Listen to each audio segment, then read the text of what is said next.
भाजपा शिक्षक आघाडी व शिक्षण संघर्ष संघटना यांच्या संयुक्त विद्यमाने शुक्रवार दिनांक 3 एप्रिल 2026 रोजी अमरावती विभागीय शिक्षक मेळावा व सत्कार समारंभाचे आयोजन अमरावती येथे करण्यात आले आहे। संत ज्ञानेश्वर सांस्कृतिक भवन, मोर्शी रोड, अमरावती येथे आयोजित या मेळाव्यात महाराष्ट्र राज्याचे महसूल मंत्री तसेच अमरावती जिल्ह्याचे पालकमंत्री चंद्रशेखर बावनकुळे अध्यक्षस्थान भूषवणार आहे। यासोबतच प्रमुख अतिथी म्हणून भाजपाचे प्रदेशाध्यक्ष रवींद्र चव्हाण, शिक्षण राज्यमंत्री पंकज भोयर, भाजपाचे विदर्भ संघटन मंत्री उपेंद्र कोठेकर, खासदार डॉक्टर अनिल बोंडे, महापौर श्रीचंद तेजवानी तसेच अमरावती जिल्ह्यातील भाजपाचे विद्यमान आमदार तसेच प्रदेश पदाधिकारी यासोबतच जिल्हा व शहर कार्यकारिणीतील पदाधिकारी उपस्थित राहणार आहे। बुधवार दिनांक 1 एप्रिल 2025 रोजी आयोजित पत्रकार परिषदेत या कार्यक्रमाच्या आयोजक सौ. संगीता सचिंद्र शिंदे बोंडे यांनी प्रसारमाध्यम प्रतिनिधी सोबत संवाद साधताना माहिती दिली। यासोबतच अमरावती विभागीय शिक्षक मेळावा व सत्कार समारंभात शिक्षण क्षेत्रातील नामांकित संस्थांचे अध्यक्ष व सचिव प्रमुख उपस्थिती म्हणून उपस्थित राहणार आहे।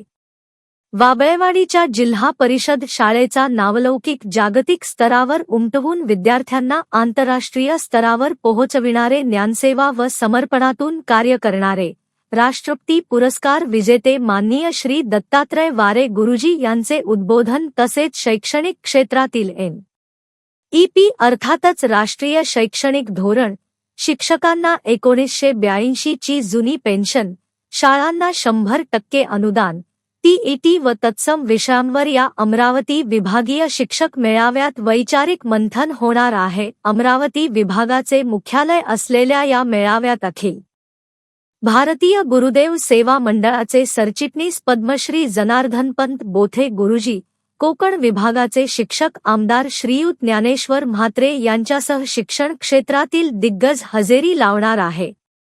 या मेळाव्यादरम्यान शिक्षण क्षेत्रातील विविध प्रश्न व त्यावर दीर्घकालीन उपाययोजना याबाबत मंथन होणार आहे। त्या मेळाव्यादरम्यान शाळांचा कायापालट, आंतरराष्ट्रीय स्तरावर त्यांची कीर्ती, त्याच धर्तीवर अमरावती विभागातील शाळांचा विकास याबाबत दत्तात्रय वारे गुरुजी यांच्याकडून मार्गदर्शन केले जाणार आहे।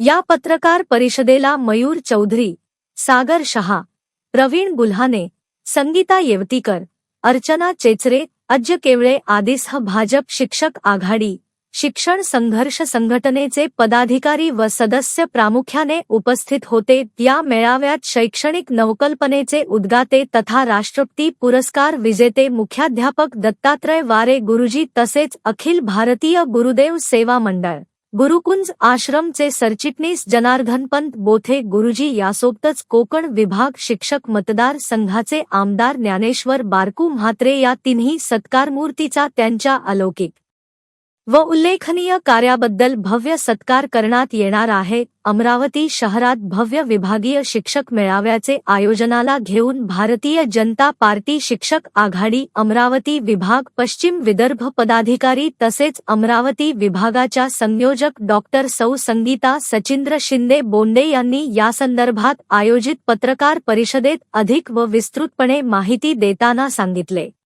येणाऱ्या 3 तारखेला म्हणजे शुक्रवारी श्री संत ज्ञानेश्वर सांस्कृतिक भवन अमरावती या ठिकाणी शिक्षण संघर्ष संघटना आणि भाजप शिक्षक आघाडी यांच्या संयुक्त विद्यमानाने आम्ही शिक्षक सन्मान सोहळा आणि मेळाव्याचं आयोजन केलं आहे। यामध्ये विशेष आकर्षण ज्या व्यक्तींनी आंतरराष्ट्रीय स्तरावर जिल्हा परिषदची शाळा पोहोचवली, एक नाही तर 3 शाळा पोहोचवल्या, अशी पुणे जिल्ह्यामधल्या वाबळेवाडीची शाळा आहे, जालंधरची शाळा आहे आणि गर्देवाडीची शाळा, या शाळा कशा डेव्हलप केल्या असे राष्ट्रपती पुरस्कार प्राप्त दत्तात्रय वारे गुरुजी हे आमच्या सगळ्यांना मार्गदर्शन करण्यासाठी येणार आहे।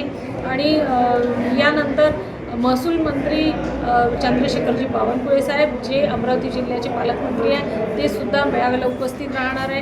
राज्याचे शिक्षण राज्यमंत्री डॉक्टर पंकजजी भोयर साहेब आणि खासदार सर्व आमदार पदाधिकारी सर्व उपस्थित राहणार आहे आणि ज्या शिक्षण क्षेत्रामध्ये समस्या येतात त्या समस्येवर चर्चा संवाद हे डॉक्टर पंकज गोयल साहेबांसोबत होणार आहे. म्हणून या मेळाव्याला हजारोच्या संख्येने 5ही जिल्ह्याचे शिक्षक उपस्थित राहणार आहे आणि मी विनंती करते की सर्व अमरावती शहरातील आणि जिल्ह्यातील शिक्षकांनी उपस्थित राहावं. एका बाजूला आपण स्कॉलरशिप किंवा शिष्यवृत्ती परीक्षा आपण पाहतो, त्याचा रिझल्ट हा जिल्हा स्तरावरती राज्य स्तरावरती केवळ 5% किंवा 6% असतो. याच्या उलट जालिंद वाबळेवाडीतील शाळेचा रिझल्ट हा दरवर्षी हा 100% असतो. इतकंच नव्हे तर 1 ते 4 वर्गातले मुले किमान 4 भाषा बोलतात. त्याच्यामध्ये 2 परकीय भाषा असतात आणि 2 स्वकीय भाषा असतात. हे 4 भाषा तिथे विद्यार्थी बोलतात केवळ वर्ग 1 ते 4 पर्यंत. आणि 7वी आणि 8वीतले मुलं हे 10वीचं गणित सोडतात वाबळेवाडीचे. इतकंच नव्हे तर जेव्हा हे काम चालू असताना त्या ठिकाणी 4 ते 5 हजार विद्यार्थी वेटिंगवरती असताना आपल्या ग्रामीण भागातले विद्यार्थी शहराकडे वळतात की शहराकडे चांगलं शिक्षण मिळत असताना मात्र पुण्यासारख्या शहरातले लोक हे गावाकडे जाऊन त्या ठिकाणी घरं घेऊन राहत आहेत. केवळ आणि केवळ ते वारे मुलींच्या हाताखाली माझा विद्यार्थी शिकला पाहिजे.